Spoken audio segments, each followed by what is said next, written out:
रावण ने चुना था मारीच को। और मारीच है मृग मरीचिका, जहां दिखाई देता हो वहां है नहीं। और रस्सी है पर दिखता सर्प है, रेत है पर दिखता जल है, दुख है पर दिखता सुख है। इसको बोलते हैं मृग मरीचिका।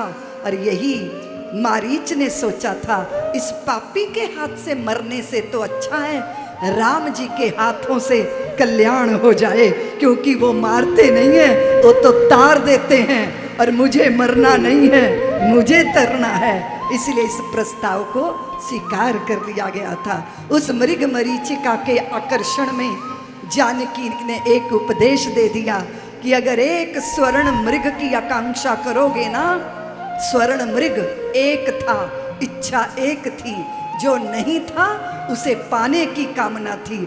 और उस कामना की थी स्वर्ण मृग की, और पहुंच गई स्वर्ण की लंका में बंदनी बनकर रावण की। और फिर जब जानकी का अपहरण हुआ तो अपहरण करने के लिए रावण को और कोई बहाना नहीं मिला। साधु का भेष ही उसको लगा कि यही प्रमाणिक भेष है। साधु का भेष इतना प्रमाणिक है कि कोई पापी भी इसको धारण कर लेता है ना, तो लोग उसको भी साधु मानने लग जाते हैं। और ये मत कहना कि सारे साधु कालनेमी हैं, सारे साधु रावण की तरह भगवा वस्त्रों में छिपे हैं। याद रखना देपालपुर वालों, नकली सिक्का तभी चलता है जब बाजार में असली होता है। अगर असली नहीं होगा ना तो नकली भी चल नहीं पाएगा। भगवती जानकी का अपहरण हुआ तो जानते हो, एक मांस भोजी जटायु ने कहा, दुष्ट, अरे दस्यु, अरे डाकू, तुझे शर्म नहीं आती, तुझे लाज नहीं आती? तू आर्यावर्त की नारी पर तुमने हाथ डाला है, तेरा कल्याण नहीं होगा। चोंच और पंजों से घायल कर दिया था, चंद्रहास खड्ग से पंख कट गए थे। पर वे जटायु जिन्होंने आर्यवर्त की नारी के सम्मान के लिए उत्सर्ग किया, उनको अंतिम समय में श्री राम की गोद में प्राणांत करने का सौभाग्य प्राप्त हुआ। बहुत प्रतीक्षा, बहुत प्रतीक्षा, बहुत प्रतीक्षा। और उस प्रतीक्षा में वो रहते हैं जिनकी प्रतीक्षा की जाती है।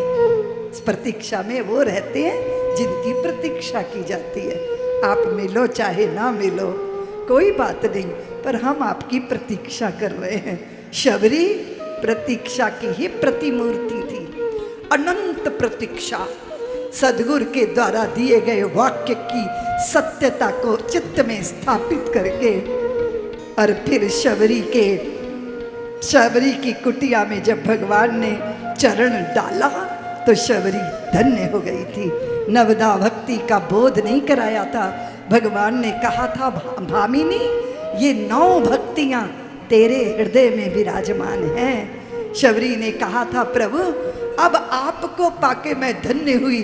योग अग्नि में अपने शरीर का दाह किया था श्री राम की परिक्रमा करके, लेकिन हम सब भारतीयों के लिए पाथे दे गए थे।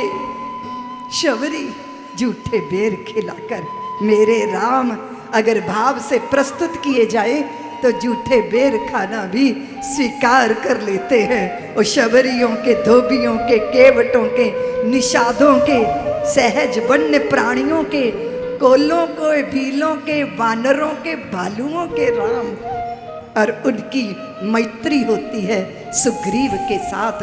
और जानते हो कौन बनता है सेतु? हमारे यहाँ सेतु की बड़ी भारी महिमा है।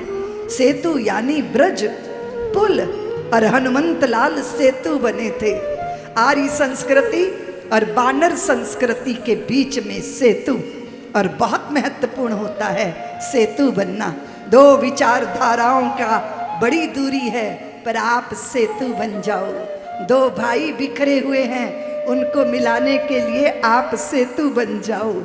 बिरादरियों और जातियों में दुराव है, पर आप हनुमंत लाल बन जाओ, और फिर समाज में सबको सेतु से बांध दो। एक दूसरे को मिलो, एक दूसरे से, एक दूसरे के सुख दुख को बांटो। वे प्रभु वे भाई के द्वारा अपमानित है, पत्नी से वंचित है, राज्य से भी वंचित है, लेकिन बल बहुत है। हनुमंत लाल मिले, चिर प्रतीक्षा पूर्ण हुई, कंधों पे आरूढ़ कर कर ले गए थे और सुग्रीव के साथ मैत्री अग्नि की साक्षी में हुई थी। वो बाली जिसने कहा कि प्रभु क्यों मारा मुझे, क्यों मारा, क्या दोष है, तो भगवान ने कह दिया था कि राज्य मेरा नहीं है पर राज्य मेरे भरत का है और मैं उसका भाई, जिम्मेदारी मेरी भी बनती है। तुमको मैं दंड सुना नहीं रहा, मैं तुम्हें दंड दे रहा हूं क्योंकि तुमने अपने छोटे भाई की पत्नी पर बुरी दृष्टि रखी है। जो भगनी पर, छोटे भाई की पत्नी पे, पर नारी पे बुरी दृष्टि रखता है वो वध करने योग्य ही होता है। लेकिन मरते मरते बाली ने अंगद का हाथ पकड़ा दिया था, उद्धार कीजिएगा इसका। तारा को भगवान ने बता दिया था कि चिति जल पावक गगन शमीरा, पंच रचित यह अधम शरीरा, सो तन तेरे आगे सोया, जीव नित्य के ही कारण रोया। सुग्रीव भूल गया था। हम सब सुग्रीव हैं, हम सब सुग्रीव हैं, वचन देते हैं लेकिन वचन भूल जाते हैं, सौगंध खाते हैं पर सौगंध भूल जाते हैं। राम सहज हैं, सरल हैं, चतुर्मास का दिन है, पर्वत के ऊपर वर्षा की बूंदें, मोटी मोटी बूंदें गिर रही हैं। तुलसी बाबा कहते हैं वो पर्वतों ने वर्षा की बूंदों को ऐसे झेल लिया जैसे संत कुटिलों के, दुष्टों के वचन चुपचाप सहन कर लेते हैं और हृदय में झेल लेते हैं। हुआ ये कि उसका मतलब निकल गया और उसके बाद उसने, वो तुम गाते हो ना, क्या गाते हो वो तुम, क्या गाते हो, मतलब निकल गया तो पहचानते नहीं, यूं जा रहे हैं कि जैसे हमें जानते नहीं। तो फिर लखन की टंकार, धनुष की टंकार ने सुग्रीव की बुद्धि को ठिकाने पे ला दिया था। बानर भालू सब अन्वेषण में निकले थे, सागर का किनारा था, कौन जाएगा, ना जा पाऊंगा, आधा जाऊंगा वापिस नहीं आ पाऊंगा। जामवंत ने कहा हनुमंत लाल भूल गए, अपने बल को भूल गए, अपनी शक्ति को भूल गए, इसलिए जागो, तुम वो हो जिसने रवि को, सूरज को मुख में डाल के चॉकलेट की तरह चूस लिया था और फिर इच्छा होने पे निकाल दिया था। अरे बल बुद्धि विद्या के धनी हनुमंत लाल उठो। और फिर ऐसे जय श्री राम का घोष हुआ कि देखते ही देखते हनुमंत लाल उस सागर को पार करने के लिए संकल्पवान होकर, वेगवान होकर राम जी का बाण बनकर चल दिए थे।